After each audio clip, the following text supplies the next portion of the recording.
Thank you very much. It's a pleasure to be back here. Thank you for coming. Why don't you start by telling us about the book? Yeah, I mean, they're in some ways my my 2017 therapeutic writing Trump Michigas stories. I didn't plan any of them. They all just sort of blurted out. So Unauthorized Bread is a story about people in refugee housing where all the appliances are designed to have DRM to lock them into a vendor ecosystem. So you can only toast authorized bread in your toaster, you can only store authorized groceries in your fridge, and so on. And that is bad enough, but then the hedge fund that owns the back end for all this stuff financially engineers itself into bankruptcy, and so everything stops working. And so they learn to jailbreak their appliances out of necessity and then out of sheer joy of seizing the means of information. But then they learn that the companies are being rebooted out of bankruptcy and that very soon their telemetry is going to detect that the devices were jailbroken, and then they're going to face DMCA criminal liability. And because they're all in refugee housing, that will mean being deported and possibly killed. And so it becomes this like very high stakes fight where this woman who has created this kind of, youth brigade of kids who go around and jailbreak everyone's devices now has to convince these kids who are completely foursquare against it to go and restore everything to factory defaults without scaring the pants off of them. They end up working with friendly techs and trying to figure out if there's a way they can use VMs to cheat the telemetry and so on. So it's a novel about the kind of class dimension and surveillance dimension, vendor lock-in, and the way that plays out depending on what kind of privilege you have in the world. And then the next story is this story called Radicalized, the title story, and it's about super entitled middle-class white dudes who watch their loved ones die of preventable illnesses because their insurers won't cover therapies, and who find themselves on these darknet message boards where they're radicalized into being suicide bombers who kill healthcare executives.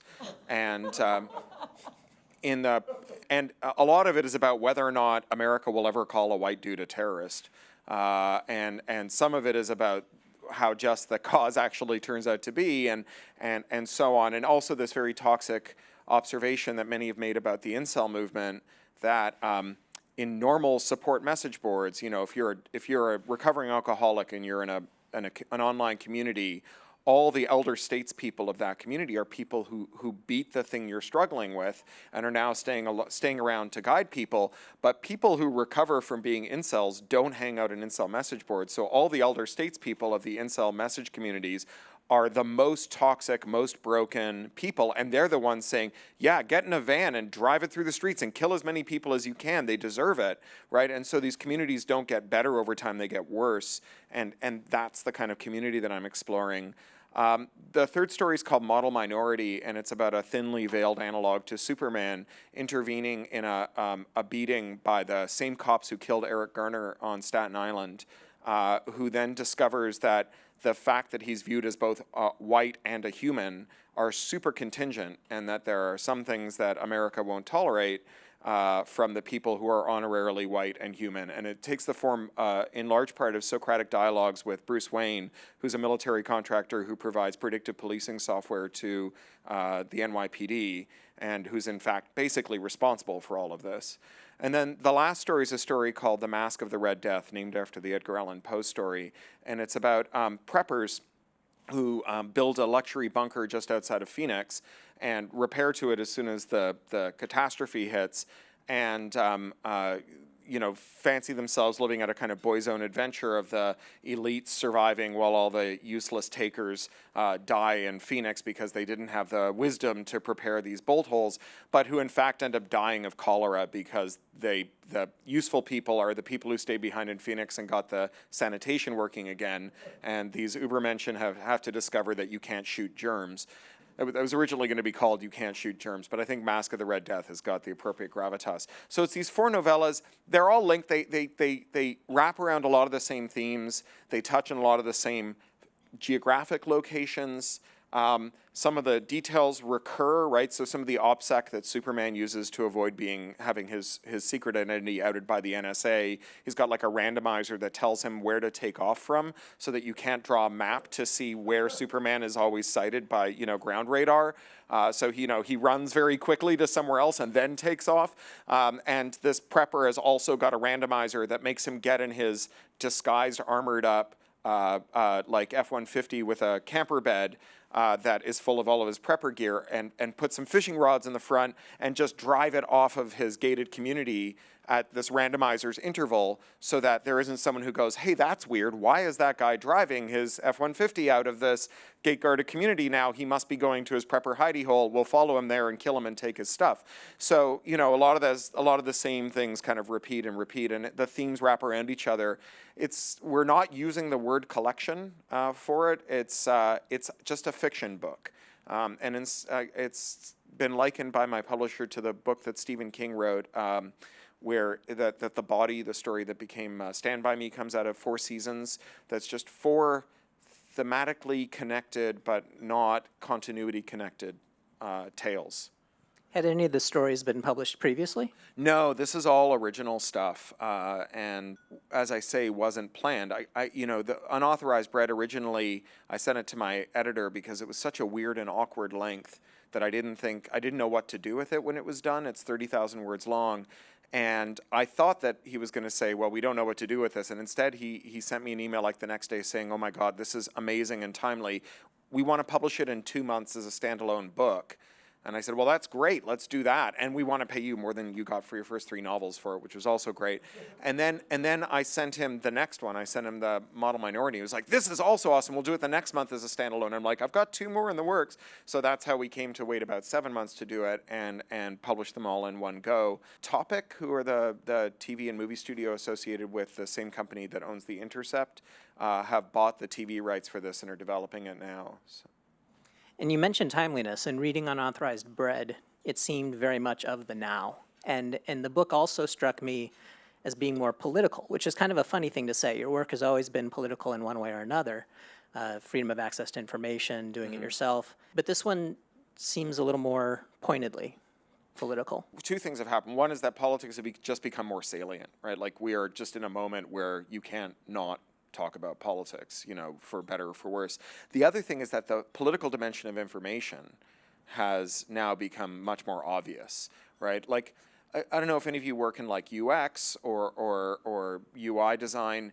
There's this thing that happens with UI design and UX where, like, when you start, you're trying to convey a bunch of ideas that are really novel to the people who you're conveying them to, right? Like, if you think about early GUIs, like just the idea that there is a file, and then that a file is a thing that you save, right? And that you have reversion and you have Control-Z, and like all of those things are kind of novel ideas. Undo is not a thing that you just know about if you've never used a computer. Undo is like, it's a weird idea.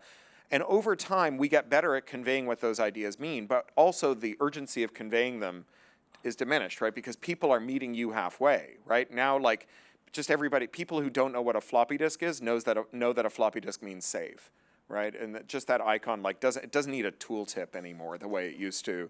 And in the same way, like, writing political fiction about information doesn't require nearly so much handholding. You can just like jump right in because, in an age of Black Lives Matter and mimetic warfare and questions about whether or not our power grid is vulnerable to cyber attack and so on, like talking about information as being this like important dimension to our politics is not a radical idea anymore. And that means that you can dig into like more nuance, right? Like more, the people can be centered more because the information dimension is just obvious. That's interesting. It also made me remember that it struck me while reading the story that it seems slightly more educational than past fiction has been. There's several sections. It's not overly heavy exposition, but you go pretty detailed into digital copyright, kind of aside how to jailbreak DRM. Mm-hmm. It seemed like you were educating through the story as well. So I think there's 2 dimensions to that. One is like, I think people are tolerant of exposition when it's news you can use, right? Like, oh, that's how that works. Now a whole bunch of stuff in my life suddenly makes sense. Like, here's what a VM is or whatever.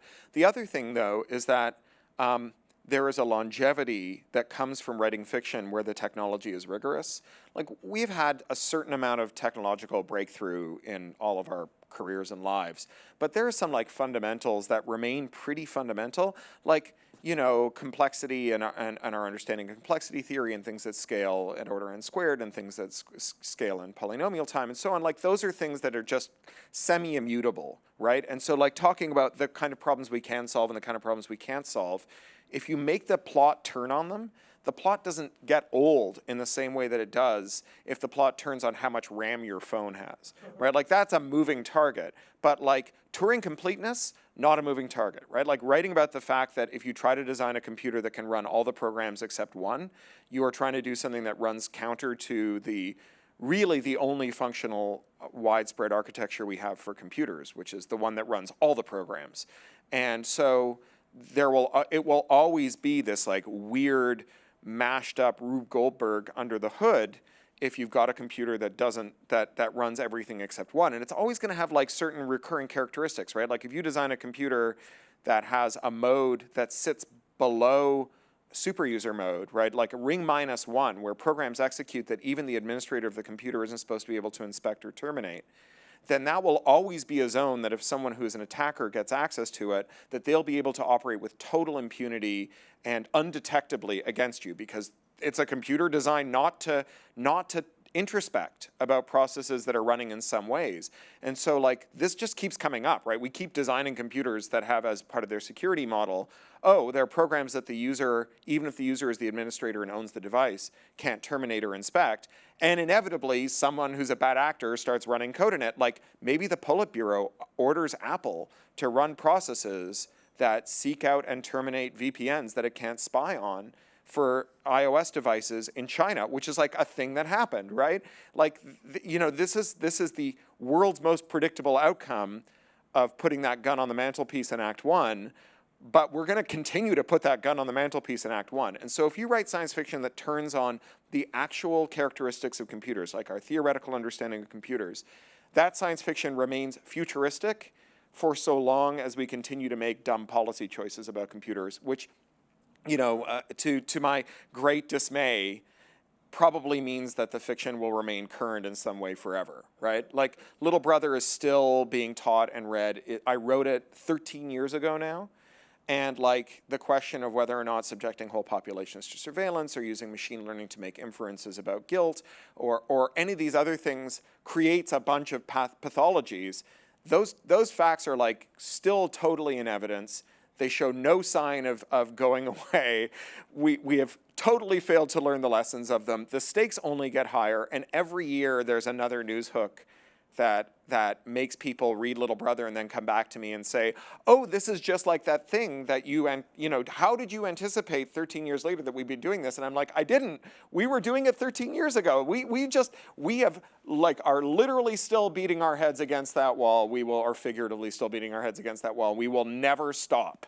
And so Little Brother will remain current and relevant for so long as we are stupid about technology policy. You mentioned the word root. What was the initial idea for the story? Like, did it start with the phrase unauthorized bread, or did it come from somewhere else? Yeah, it started with a short story I wrote as part of my Guardian column. So I'd been arguing for a long time with people about iOS and the App Store business model. And there was this, it just works and I trust them element to people saying, I want to work within an ecosystem, and I trust Apple, and I don't care if they have made choices about what I can and can't use, because I think those choices are good ones. They're good proxies for my interest.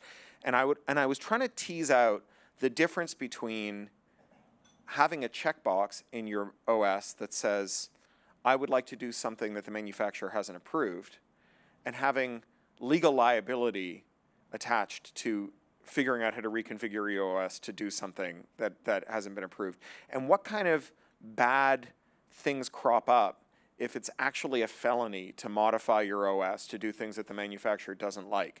And so I wrote a little story called If Dishwashers Were iPhones. And it was in the form of an open letter from a Steve Jobsian CEO of a next generation IoT dishwasher company called Disher, who make an appearance in this story. And he was explaining that like foodborne illness has killed more people than any other killer in human history. And how can you expect your dishwasher to be truly effective at keeping you safe and making your dishes clean with the least amount of water in an age of scarce resources if you are able to put any old dish that you want in your dishwasher? And that is why you shouldn't be bending the prongs of your dishwasher or trying to take the RFIDs out of the dishes that you bought from the disher store and putting them in grandma's china and so on, because like you could buy a different dishwasher if you wanted that. And if you and the deal that you got when you bought this dishwasher was that you would only wash dishwashers from the kitchen store. And the kitchen store works only with licensed partners who make high quality gear, and anyone who wants can buy a $99 kitchen store license, and provided they comply with the terms of service, they can make pottery that you can put in your dishwasher, but it's not the fact that it says dishwasher safe doesn't mean it's disher safe. Right? It's only when they're in our developer program that we can tell you that you truly won't die of listeria if you use their dishes.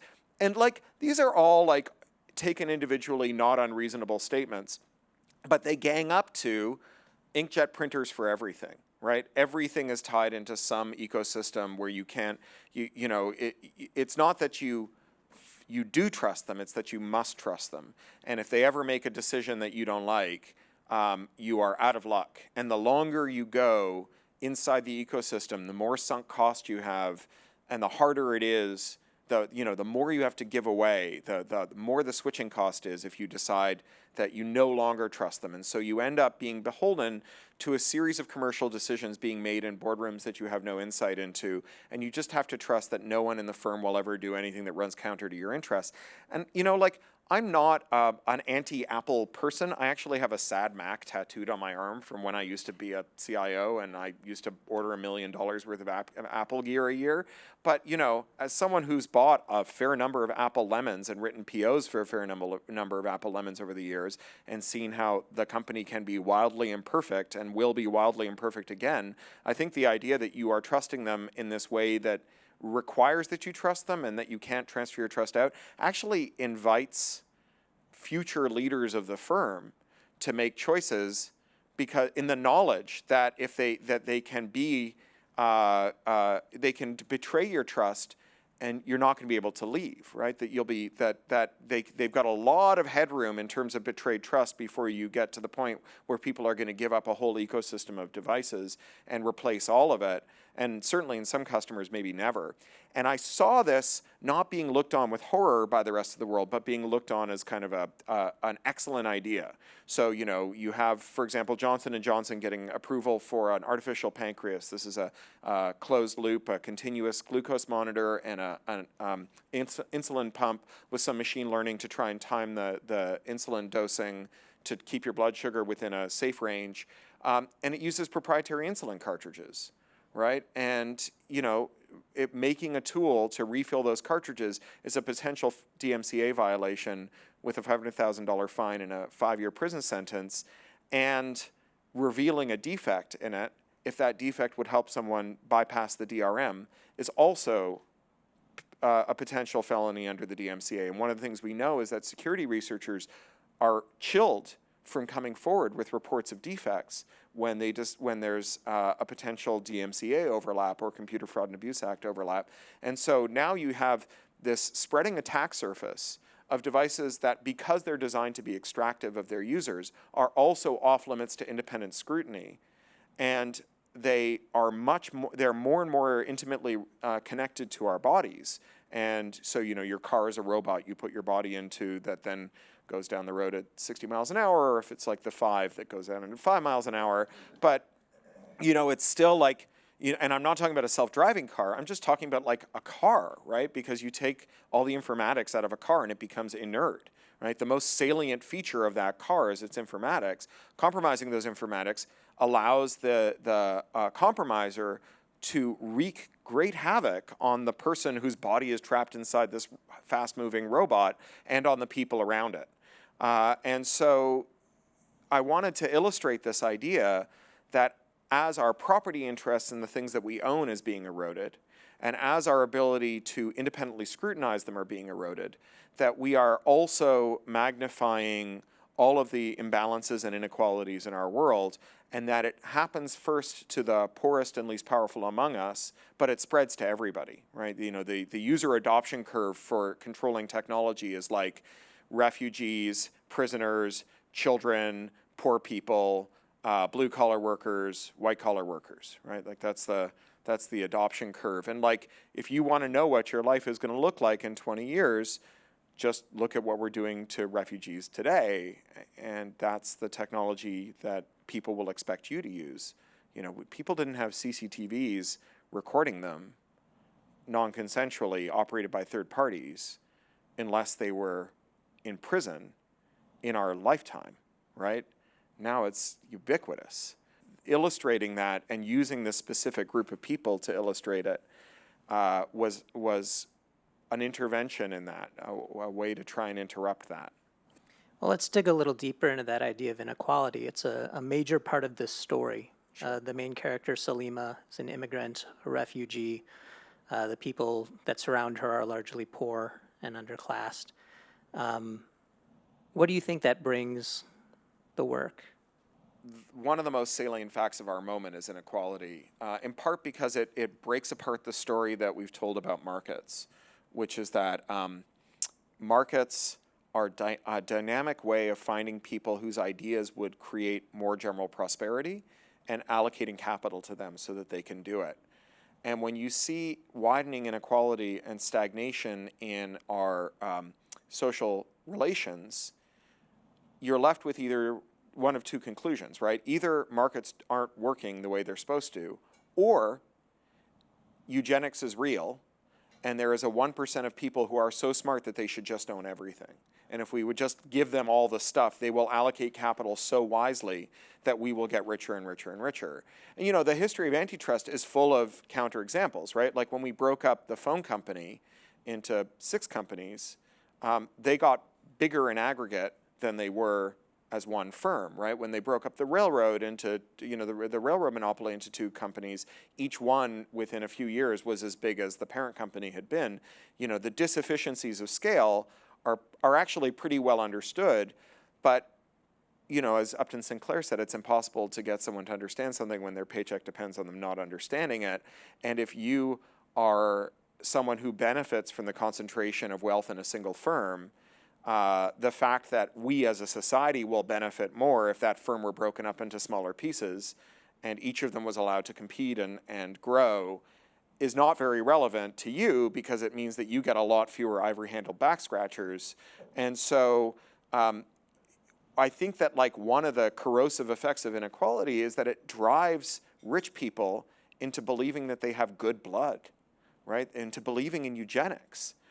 You actually heard this in the last election cycle. Trump repeatedly talked about his good blood, right? It is like for people who remember the horrors of the Holocaust, or or Tuskegee, or you know, the eugenics movement.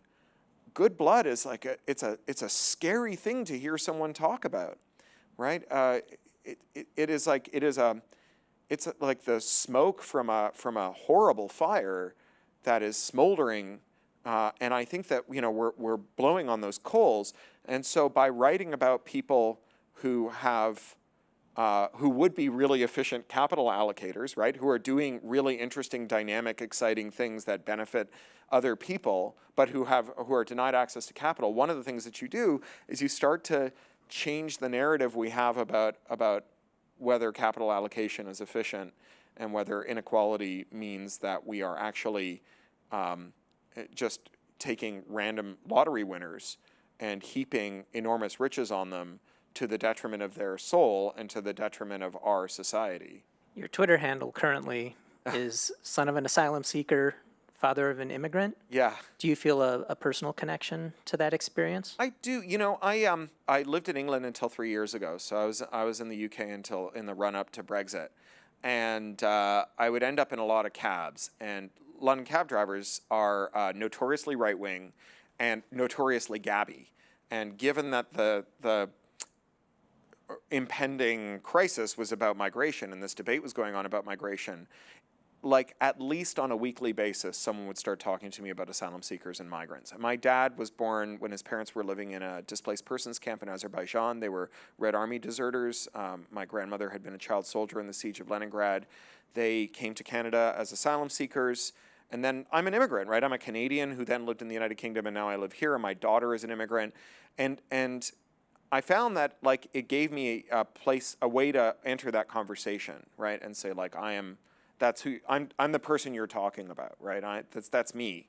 One generation that they'd say, oh, but you're the right kind of, you're high skilled, you're, whatever, you're white. And I would say like, so my grandparents were not high skilled, right? My grandmother stopped her formal schooling at 12. My grandfather stopped his at 14. They came to Canada without marketable skills. They learned skills when they got there. And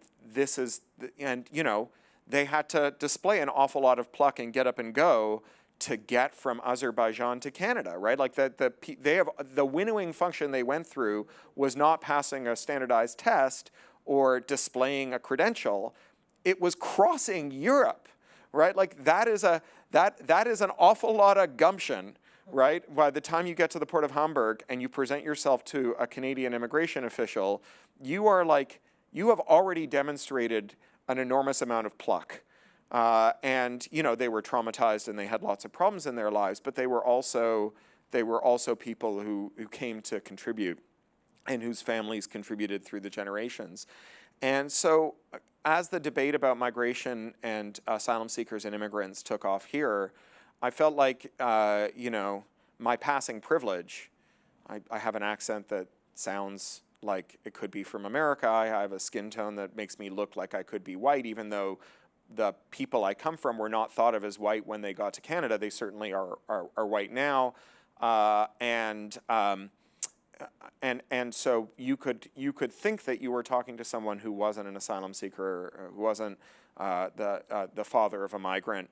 As they say, Canadians are like serial killers. They're everywhere and they look just like everybody else.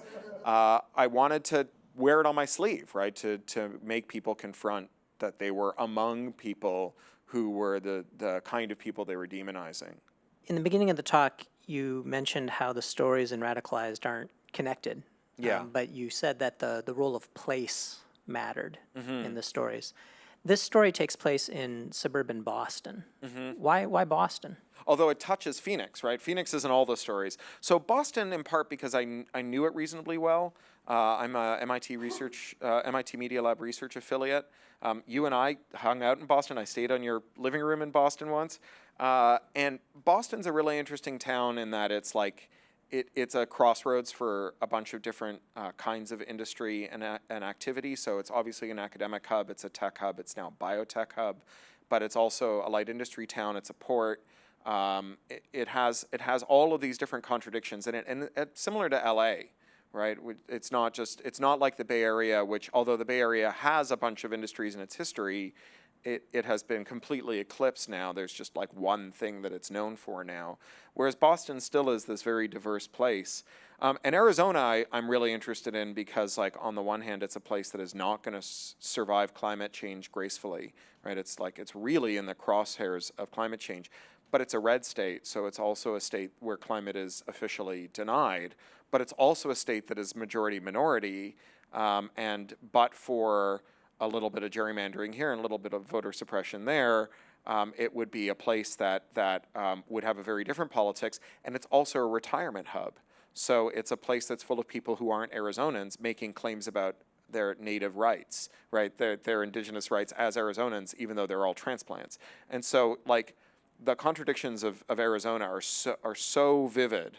And I'm an advisor to a center at ASU that does science fiction to talk about other disciplines. And so I go to Phoenix periodically.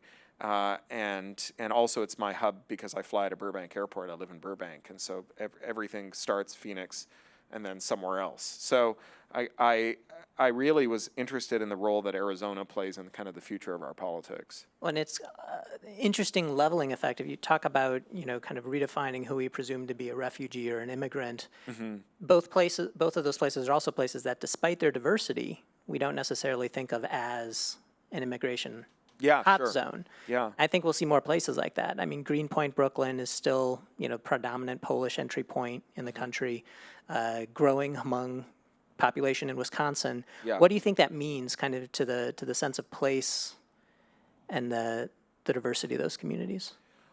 So this is a really interesting question. We have a story about America, about kind of something between assimilation and ladder kicking, right? Like once there were Poles who were not thought of as white or American or Italians, and then they assimilated, and then they became respectable, and then they kicked the ladder away, and they turned on the people who came after them. And there's a certain amount of truth to that. Some of that, though, is associated with economic dynamism. So one of the things that that made people go from being other to being accepted as fully paid up Americans was an extraordinary degree of social mobility at various times in America's history. And Thomas Piketty, in his book Capital in the 21st Century, talks about America's dynamism, and he chalks it up to these reset events that America had in terms of its wealth distribution. So before manumission, the vast majority of American wealth was in people who were claimed as slaves by people who had enslaved them. Right, like the gross national wealth of America was primarily in human bodies. And so manumission, in addition to doing a lot of other things politically, had this huge economic moment in that the greatest concentrations of wealth in America ceased to be considered as assets and became human beings, at least as a legal fiction, notwithstanding Jim Crow and whatever.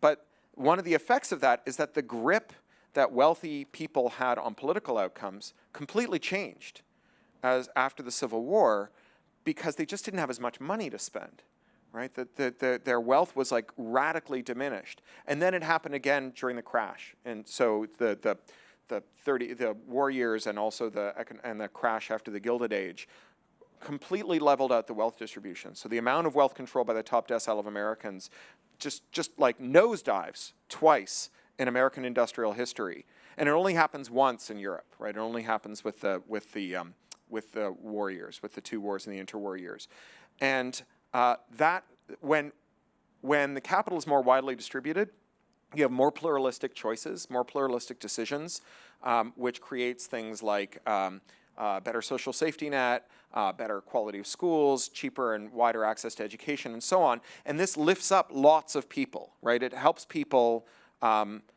enter a kind of middle class respectability. And as we know from the crisis of 2008, the first people who get jettisoned when the economy starts to sink are the last people who got in. And of course, there was still historic problems with this in terms of redlining that denied access to African Americans to that shared prosperity. But nevertheless, you got people who became officially American instead of others, instead of perpetual immigrants. And so there's this story that goes, if you come to America and you just hang out, your kids or their kids will be Americans. They'll cease thinking themselves as Polish Americans or Italian Americans. But really what we're saying is they'll become middle class, right? And right now it's looking like that's ended, right? That you don't become middle class if you show up in America with, nothing but the shoe leather on your feet. You just stay outside of wealth accumulation, outside of social mobility, because all of the policy levers that were used to allow people who had aptitude to gain access to education and capital and to start businesses and so on, those have been snuffed out one after another as the concentration of wealth at the top has grown, and as they have more policy levers to yank on to increase the concentration of their wealth at the expense of everyone else. And if you think about it, the law of large numbers, the law of small numbers, making the wealth of someone who owns almost everything grow by even 1% is hard. Making the wealth of someone who owns almost nothing double is easy, right? That's why startups have incredible growth, right? We went from 1 user to 2. That is a very impressive growth number expressed as a percentage.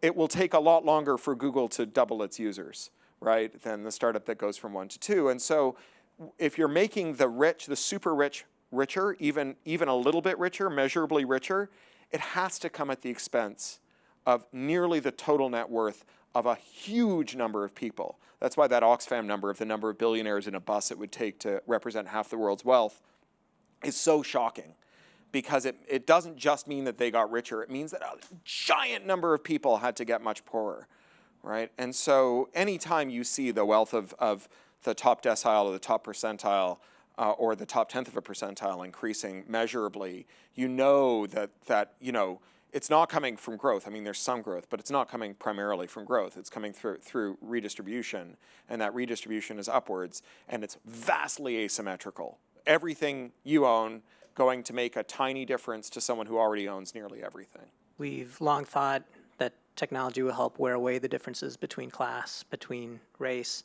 And in the story, the poor have access to technology, but they don't have a choice of the technology that they can access.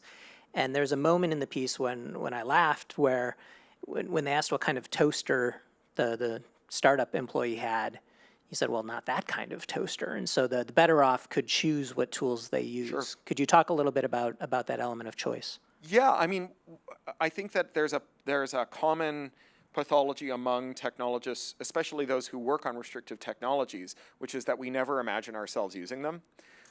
We imagine them being deployed on others. We will always have root, right? We will always, like, we were just talking before we came in about this story today about YouTubers being extorted by fraudsters who register fake copyright strikes, the fraudulent copyright strikes against their YouTube accounts, and then say, give me $150 or I'll put a third strike on you, because everybody knows you can't get anyone at YouTube on the phone when you've had a copyright strike against you, because like literally anyone who gets a copyright strike against them thinks that that it's illegitimate, right? So like YouTube doesn't have any great way to triage it. You just get stuck in these support email loops, and there isn't a support choice for I'm being extorted by a petty grifter who wants a millionth of a Bitcoin to get my copyright strikes removed. And so since that doesn't exist in the email loop, you can't get help. But if you are me and you know Googlers, like that would never happen to me, right?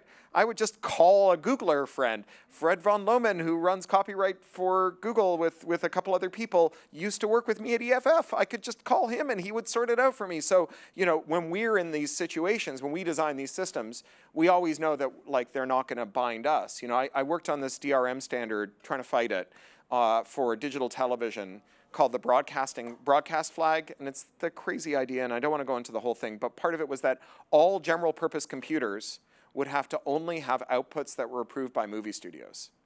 But there was a professional tools exemption, right? And so there were like people from all the big tech companies and people from all the big movie studios and people from all the big like consumer electronics companies in the room. And as soon as they said, but there'll be a professional tools exemption, everyone like, yeah, of course there'll be a professional tools exemption. You think I'm going to use this stuff? No way, right? Like I'm going to have the version of this that isn't, terrible, right? The terrible version is for other people. And so, trying to like kind of tease that out, right? This idea that like, when we make technology that we would never want to use, we're dooming lots of other people to using it, right? A recurring version of this is every time people says, well, all those people who work in Silicon Valley don't let their kids own phones, or watch YouTube or whatever, use it on, or they all have ad blockers installed, or, all the other things that we know about technologists, and I'm guilty of it too. That civilians don't have access to or don't get to do. And it also reminds me of what we were talking about before the talk in terms of just how beautiful it is when something just works. Yeah. The book also addresses kind of functionalism. There's a couple of neat lines in the story. This was a new kind of toaster, a toaster that took orders rather than giving them. And then also, if someone wants to control you with a computer, they have to put the computer where you are, and they are not, so you can access the computer without supervision. Can you talk a little bit about functionalism and how we might be moving away from that or closer to that? So the nexus of control is the key thing, right? The difference between utopia and dystopia is who's got their finger on the button, right? Like having a Fitbit that tells you how many steps you've walked, leaving aside the problems with the sensor and the fact that it might think you've walked 1,500 steps before you get out of bed, but having a Fitbit that helps you track your own fitness levels, maybe you could have a pathological relationship with it, but there's nothing wrong with you knowing more about yourself. Having your boss put a Fitbit on you and say, if you don't get your 10,000 steps in, we're gonna take you out of the company health plan. It's the same technology. It's just a different nexus of control, right? And if there's a mechanism in the Fitbit that detects spurious sensor events in order to stop the Fitbit from telling you that you've walked 10,000 steps when you've really only just gotten out of bed, that's great. If that same sensor is used to stop you putting your Fitbit in a sock and stick it in the tumble dryer to fool your boss into thinking that you've done your 10,000 steps, that's terrible, right? So the best example of this, Doug Rushkoff just wrote this column about going to this hedge fund conference, and one of the panels was on what to do in the event, right? When the collapse comes and the poors come to eat you. And they were talking about this problem that they would have when currency collapsed, which is how do you stop your guards from killing you if they don't need you to pay their paychecks? They said, well, we've got it sorted out. We're going to have these like two-factor biometric and a secret food lockers. And so they'll have to keep me alive to unlock the food lockers so they don't starve to death. And that's going to be the thing that like keeps my guards in line. And, you know, I know people, and I have been on many diets, and sometimes those diets involve not eating certain things. And if I put a lock on my fridge that I can control that didn't open until it was lunchtime, literally the same technology, and the only difference is who's pushing the button, right? The difference between utopia and dystopia is who gets to decide. It's where the choice is. And so these people are moving from a situation where the technology that they're in is a stricture, and it becomes an enabler. And I think that there's a story that, like going back to the dishwashers and the Steve Jobs figure, there's a story that we tell about technological inevitability, right? Like we have to make it impossible and illegal for you to reconfigure your devices, or they won't work, or they won't keep you safe. And we talk about it as though it like someone came down off a mountain with 2 stone tablets that said that, right? Like, you know, when we talk about online surveillance, ad tech, and predictive markets and machine learning, right? Like, I am old enough to remember when we rotated our server logs instead of mining them for market intelligence, right? There's like no reason, like nobody will take away your CS degree if you start rotating your logs again, right? Instead of saving them, right? Like that is a choice someone made, but we disguise it as a technological inevitability. And so by like showing that when the nexus of control changes, the nature of your relationship to the technology changes, and the thing that you didn't like about the technology turns out to be a thing you didn't like about the nexus of control. That is, I think, again, a powerful lesson to encourage people to understand STEM and to become masters of their technology. We talk about STEM education as though it's just part of the like normal grift of like, if you don't get your kids to do this and give me money to teach your kids to do this, your kids will be economic roadkill. And there's certainly a certain element of that. But again, like I think the origins of the STEM education movement are about digital self-defense, not about like creating an industrial workforce, right? Program or be programmed, learn how to use the technology or the technology will use you. And that empowering message of technology is one that I really firmly believe in, right? I don't want to get rid of computers. I just want to change how we use them. I want to talk a little bit about the audiobook. So this novella came out yesterday. Yeah. The other stories are coming out March 19. And the voice actor who did this one's pretty interesting just herself, and so I want to ask you about her. Lameece Issaq is a Palestinian-American actor and playwright and founded a production company dedicated to Middle Eastern theater arts. How did you connect with her and get her involved in the project? I'm lucky enough that I've been really involved with the production of my last several audiobooks. We record them at a studio near me in Hollywood called Skyboat Media. So they consult me on casting choices and so on. And my hard and fast rule with them was that I wanted a voice actor who was of Arab origin. And I wanted a woman because the narrator is a woman of Arab origin. And, you know, I have a friend, Lexi Alexander, who's a very interesting person. She's a director now, but she was a world champion kickboxer. She's a German-Palestinian woman who was brought here by Chuck Norris to help train the army. She became a stunt woman, then became a director. She directed Punisher. She directed a couple of Supergirls. She does all kinds of stuff. And one of the things that she's always on about on Twitter is all of the talented Arab American woman actors and other actors of color who could be doing the roles that, for reasons that completely baffle me, are not going to people who they would be suited for. And so I asked her for some names. None of them could do it. But then I went to the directors and I said, we really need to cast an Arab American woman for this.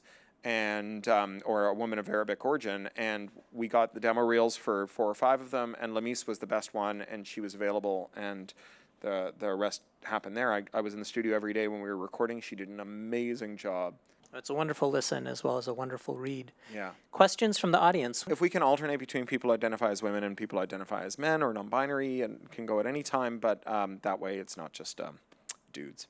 So a lot of science fiction writers, I'm thinking of like Ray Bradbury and Isaac Asimov and so on, kind of like write a lot of stories that sort of come to imagine a kind of shared world of the future, right? And they build up this kind of consistent world of the future. Ray Bradbury did that with Martian Chronicles and Asimov with the Foundation and so on. I'm just kind of curious if you see yourself stumbling toward that, or you might be doing that on purpose, or that kind of thing. I like the way Bradbury did it more than the way Asimov did, because they're not all in the same continuity, right? There are things that happen on Mars in one story that if they happen, then the next story doesn't make sense. Right. But where it makes sense to overlap them, he does. And another writer who does that really well is John Varley, who has this whole long cycle of stories that he's been writing since the 70s. They're amazing. About, I think they're called the 6 Worlds stories. Earth becomes uninhabitable. We're living everywhere except Earth. And when continuity makes sense, he's got continuity, and when it doesn't, it doesn't. And I love that because, these aren't alternate history, right? Like, these aren't history. They're not instructions. They're not predictions. They're artistic works whose effect is, there's some, like, continuity is part of the effect of it, but the themes of the characters and the kinds of characters they are and the kinds of things they get up to are more important than making sure that if someone does something in one story and then they appear as a big character in another story, that it still crosses over. I think of the way that the reboots of the shared worlds of the comic book companies have worked, where when it makes sense, it makes sense, and when it doesn't, it doesn't, and they can have multiple parallel timelines. Like, does anyone think Batman would be better if we were all in continuity since the first Detective Comics? The reinvention is actually super important, and part of the way that we tell stories anyways, right? Like, if you look at, say, all the different versions of the Icelandic stories, right, the Norse stories, there are multiple irreconcilable versions of what the Norse did. There's 2 versions of Genesis in the Bible, right? The first 2 chapters of Genesis tell completely opposite, non-reconcilable, mutually exclusive stories of where the earth came from. Right. So you see yourself as kind of interested in a thematically consistent future, but not necessarily a logically consistent future, you might say it that way. And I'm a pantser, not a plotter, right? I'm not someone who does a lot of card tricks in the dark to try and figure out how the plot's going to work. I figure it out as I go, so it doesn't really lend itself to that kind of continuity. Who's next? What you were saying about digital self-defense, I was wondering, do you see that as actually being doable? Because I'm pretty tech savvy, and at home I run Linux, and I have my hard drives encrypted with Lux and so on, but there's no way I could possibly run down all the attack vectors, even on my own machine. Sure. Yeah, and so I think that there is a story we have about, like, what the early days of the internet liberation movement, or technopolitics movement, was, that I think is wrong, but it's got a little kernel of rightness. So the wrong version is, we used to think that technology couldn't be possibly used to do harm, and so we wanted everyone to use technology, and we didn't care how it was used because we were sure that it would just make everyone's life better. That's clearly not true, right? Like, you don't found Electronic Frontier Foundation because you think everything's going to be great. You found it because you're worried about how terrible it will go if it doesn't turn out great, right? You see on the one hand the promise and on the other hand the peril. But the cypherpunk movement particularly did have this idea that you could, through encrypted communications, create a parallel universe where even if you lived in a totalitarian or unaccountable system where people could operate with impunity and do terrible things to you, that because the ciphers worked and the keys couldn't be brute forced, that you could in some way resist the state, kind of indefinitely. Like, you could have a demi-monde that existed alongside of it. And I think that not every cypherpunk felt that way, but a lot of them did, and I think that that's wrong. But I think that what we've learned about encryption and its relationship to unaccountable authority and illegitimate authority is that encryption it's like a stopgap. right? The technology is a stopgap that you can use to organize and to resist coercion while you figure out how to make the power structures that you're organizing about and that you're worried about coercion from more accountable.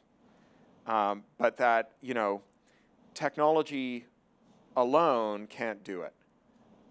But if you try to imagine the inverse, right? Imagine creating a political movement that holds power to account and demands accountable and legitimate exercise of authority, but that doesn't use computers, right? That like you find each other by stapling photocopied posters to telephone poles. And imagine how easily you would be outmaneuvered by the force that you're trying to resist. It seems like obvious to me that the power relation dynamic that we're in now is using technology to open a space to make a political change that gives us the space to make technology that opens the space to make political change. Lather, rinse, repeat, and you don't always win, but not to just create this demi-monde. And the good news is that people's direct experience of the way technology can be a force for liberation and the way that technology, when abused, can be a force of terror means that people are actually caring about the problems a lot more. It's, you can make an analogy here to like climate change, right? Like if you were the world's greatest recycler, it wouldn't stop climate change. There is nothing you can personally do that changes climate change, that will change the facts of climate change. But you and everyone else you know and everyone they know all working together can do something about climate change, including collectively recycling and making a lot of other choices, including choices about how we invest and maybe a Green New Deal and so on. And for a long time, our biggest problem was convincing people that climate change was a problem. And we see today that even among the people who've been historic climate deniers, that's not really a problem anymore. We are like past the point of peak indifference.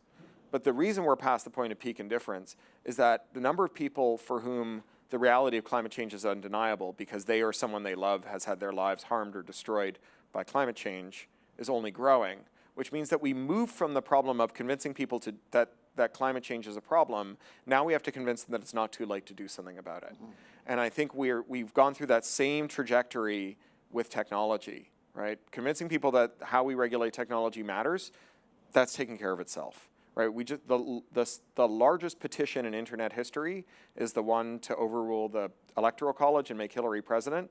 Trailing it by like 1% is the petition from the European Union to not pass the copyright directive that would mandate content ID for all public platforms, right? And like, that's crazy, right? Like the number of people who pay attention to American presidential politics versus people who care about whether or not we're going to have upload filters is now nearly at parity. Right? So now we just have to convince them that it's not too late to do something about it. Mm-hmm. And the doing something about it is the making the power accountable and so on. Not that we should ever be storing passwords in the clear because everyone's accountable, but that we can store passwords in an encrypted form and also assume that the secret police aren't going to show up and make you put a backdoor in to decrypt those passwords so they can man the middle or otherwise disrupt the communications of your users, right? And that's like that's the cycle that we're in. Thank you. So obviously, this country has corporations organized based on a profit motive. Like corporations have to be accountable to their shareholders and increase profits, et cetera. We've been lucky and unlucky with the results of that in the grand scheme of things. Obviously, from my perspective, and I'm sure a lot of people here, Google's on the good side of that. Hopefully. We'll see, I guess. But a lot of the time it is. I think you're right. But there's nothing stopping, kind of the way things are going for it going badly as well, even for this company. Sure. Do you think there's a way to realign the incentives, like at a high level, to make that less likely, to make the good outcomes more likely, let's say? I want to talk about that European Union copyright directive because it's a good example of firms that are generally good firms or firms that have done a lot of good that are doing bad and doing it in a weirdly dysfunctional way. So one of the things that's weird about the copyright directive is that the record labels are super in favor of it and the movie studios are super opposed to it, but they're the same companies. Like literally Universal Music wants it and Universal Pictures doesn't. And they're both sending open letters to the Commission of the European Union demanding that they be heeded, right? So this is actually a pretty common problem in the theory and history of antitrust, that beyond a certain scale, there are massive disinefficiencies of scale. And you probably encountered them working in a large firm. Like, there's a thing that's good for the firm as far as you can see, but it gores the ox of someone who's got a lot of power within the firm. I had a personal relationship with Flickr when it was founded. I was an alpha tester for the game that it came out of, Game Never Ending, and I was carrying on a long-distance relationship with a woman who's now my wife, who lived in London, and I lived in San Francisco. We were both alpha testers, and Stuart Butterfield and Katerina Fake, who created the game, came to San Francisco, and we had lunch, and they said, how's it going? And I said, it's great, but we have trouble sharing our images. And they said, oh, we've got that coming in the game. We'll just accelerate it in the product roadmap. And 3 months later, they shut the company down and called it, and renamed it Flickr, just around that one photo sharing thing. So I feel really close to Flickr, and I watched really carefully what happened when Yahoo bought it. And Flickr was the first mobile social photo sharing app. And so it had the power to be a really big money spinner for Yahoo, but it gored the ox of Yahoo's nascent mobile division, Yahoo's nascent social division, Yahoo's nascent photo division, and so on. And the great beasts of Yahoo, who had the ear of the senior management, who had assembled power structures around them, were able to head off and starve Flickr, so that now it limps along, it's just been bought by SmugMug, and it remains to be seen what its future is. But it represents this like failed promise. And this is a really common disinefficiency of scale, right? These firms get bought up by other firms who then just poison them or do terrible things with them. As I say, I think Google has done a lot of good in this world, but I think that effectively burying the Deja News archive of early Usenet, it's something between a crime and a shame. That's a really important piece of history. And it's like a disinefficiency of scale. Like, someone just felt like it just wasn't important to the core business. Well, then why did you buy it? And so on. And eventually it was just kind of starved off and vanished, down the memory hole. And so one of the ways that you make firms better is by making the amount of harm that they can do less, right? Because then they can't, then the bad things they do aren't as important. And one of the ways that you make the harm that they can do less is by mandating that they be smaller. And historically, anytime we had an industry that was dominated by a few firms, or anytime a firm tried to buy a competitor, or anytime a firm tried to buy people in its vertical supply chain to dominate its vertical supply chain, we looked askance at that. We subjected it to very close scrutiny, and we often blocked it. Sometimes we overblocked it. There's an argument that one of the ways that we got here was that there was a constituency for this story that antitrust had been overused, because it had been, and they were willing to hear arguments for why it should be dialed down. But, I think that, so I have a friend who went to work for Facebook, and then he quit a year later and came to talk to me and said, you were right, I didn't like it very much. And one of the things that I realized when I got there that maybe makes me sleep better is that no one there is any smarter than I am. They're just as dumb as I am. They're not superheroes. And I'm like, but of course they are, right? They're just like you and me. And the reason that Facebook is a bad custodian of 2 billion people's social lives is because nobody is a good custodian of 2 billion people's social lives, right? Like, how do you minimize the harm that Facebook has in the toxic ways that it enables people's social lives? Don't make it in charge of 2 billion people's social lives. Break it up. Make it into different pieces. Make it sell off Instagram. Make it, make it split out the two functions it has. One is like helping you find people to talk with, and the other one is helping you talk with them. Make it split those into two pieces, because it really sucks at letting you talk to people. And it's really good at helping you find people to talk to, whether those are people who want to carry tiki torches to Charlottesville or people who want to, form a little league with you or whatever. It's really good at finding those people. People have the same rare disease as you. It's really good at that. It just sucks as a place to carry on the conversation afterwards, mostly because there's not a lot of engagement to be had if you have a rare disease, right? You check in every day, things are okay, things aren't okay. There isn't blockbuster news that keeps you hanging out on the rare disease message board all day. So to, up your engagement level, Facebook's disinefficiency of scale is they take people who've gathered to talk about a rare disease and they throw clickbait at them so that they stay engaged, because their KPI and their bonus is on engagement minutes, not whether or not you're successfully managing your rare disease. Make them split those two functions up, you solve the problem, right? Now you have a business that just gets monotonically better at helping you find people to talk with, and a business that rises or sinks on its ability to get you to talk with them there. And then you limit a lot of the harm. But as a bit of a counterexample, so at Google, for example, the primary income is ads. Sure. Was historically, now it's changing a bit. But that has resulted in things like Gmail and Docs and Drive essentially operating at a loss, right?